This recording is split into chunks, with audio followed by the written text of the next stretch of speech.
हास्य व्यङ्ग्यकार भैरव अर्यालको चर्चित निबन्ध जय भुँडी तपाईहरूमाझ प्रस्तुत गर्दैछु। म प्रस्तोता फुलकुमारी र तपाईहरू सुनिरहनु भएको छ फुलकुमारी भोइस वर्स। आदरणीय उपस्थित महानुभावहरू, आज म तपाईहरूलाई एउटा अनौठो पुराणको कथा सुनाउन लागेको छु। यस्तो पुराण जुन वेदव्यासले 18 पुराण लेख्दा पनि लेख्न भुसुक्कै बिर्सिएछन्। नाम हो भुँडी पुराण। हामीले देवी देवताको पूजा त धेरै गर्यौं, कसैलाई फूल चढायौं, कसैलाई चन्दन, कसैलाई अबीर। तर एउटा देवी यस्ती रहिछिन् जसलाई संसारका सबै मानिसले, राजा महाराजाले, ऋषि महर्षिले, साधु सन्तले, यहाँसम्म कि देवताहरूले पनि पूजा गर्नै पर्छ। ती हुन् भुँडी देवी। सोच्नुस् त, कृष्ण हुन् वा क्राइस्ट, बुद्ध हुन् वा कन्फ्युसियस, सबै भुँडीबाटै संसारमा आएका। महर्षि, दार्शनिक, कवि, नेता सबैको सुरुवात भुँडीबाटै। त्यसैले भुँडी केवल शरीरको भाग होइन, यो त संसार चलाउने शक्ति हो। अब प्रश्न उठ्छ, भुँडीको पूजा कसरी गर्ने?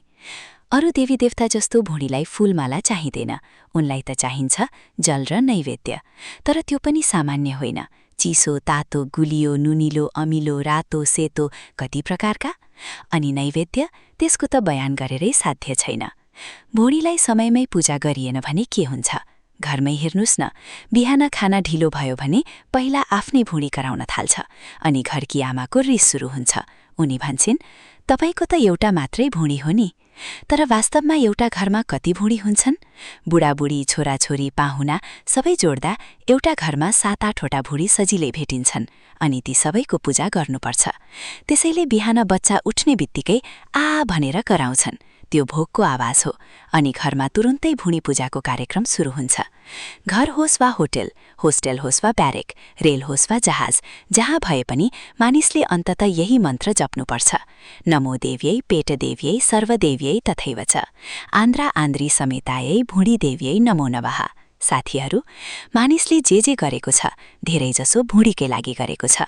कोही विदेश गयो, कोही भारी बोकेर हिँड्यो, कोही रातभर जागा बस्यो, कोही दैलो धायो।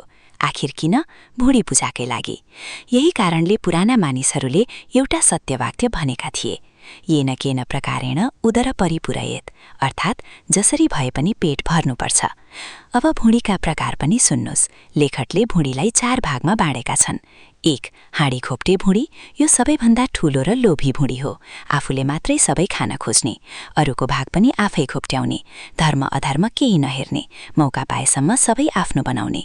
2. ध्याम्पे भुँडी, यो हाँडी खोप्टे भन्दा अलि सानो हुन्छ, तर बानी उस्तै, आफूलाई पुग्दासम्म अरूलाई नहेर्ने। 3. टाकनटुकन भुँडी, यो दिनभरि सङ्घर्ष गरेर पेट पाल्ने भुँडी हो। यहाँबाट उधारो, त्यहाँबाट सापटी, कतै काम गरेर जसोतसो गुजारा चलाउने। 4. छण्डाराम भुँडी, यो सबैभन्दा दुखी भुँडी हो, प्रायः खाली रहने। संसारमा धेरै मानिस यही वर्गमा पर्छन्। उनीहरू कहिले काम खोज्दै भौतारिन्छन्, कहिले विदेश थाइरहेका हुन्छन्। लेखकले भनेका छन्, संसारमा धेरै समस्या भुँडीकै कारण भएका हुन्। युद्ध भए, राजनीति भए, क्रान्ति भए, सबैको जरो कतै न कतै भोगसँग जोडिएको छ। कसैले भूमि सुधारको कुरा गर्यो, कसैले समानताको, कसैले समाजवादको, कसैले सर्वोदयको, तर मूल कुरा एउटै थियो, सबैको भुँडी भरिनुपर्छ। आज पनि संसारभर मानिसहरू काम खोज्दै देश टुलिरहेका छन्। कोही खाडी पुगे, कोही अमेरिका, कोही भारत, किन? फेरि पनि त्यही भुँडीकै लागि। मानिसले विज्ञान बनायो, जहाज बनायो, अणुबम बनायो, तर भोक अझै बाँकी छ। त्यसैले लेखकले व्यङ्ग्य गर्दै भन्न खोजेका छन्, संसार चलाउने सबैभन्दा ठूलो शक्ति दर्शन होइन, राजनीति होइन, आखिर भुँडी नै हो।